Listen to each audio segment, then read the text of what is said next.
Selamat malam saudara, saat ini Anda menyaksikan program Kompas Update bersama saya, Brian Jabli di Kompas TV, independen terpercaya. Saudara, 2 hari pencarian tim gabungan Basarnas, relawan dan potensi SAR menemukan seorang warga yang hilang tenggelam di Waduk Beringin, Desa Melaleh, Jenar, Sragen, Jawa Tengah. Korban ditemukan dalam kondisi meninggal dunia.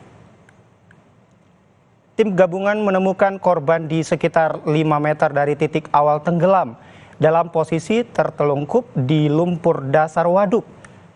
Dasar waduk yang penuh lumpur sempat menyulitkan proses pencarian korban. Usai ditemukan, jenazah korban langsung dievakuasi ke rumah duka dan divisum oleh tim Inavis dan tim kesehatan. Sebelumnya, korban tenggelam saat menangkap ikan di waduk pada Rabu kemarin.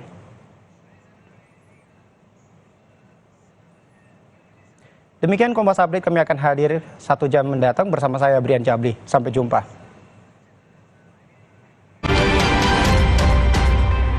Kompas Update.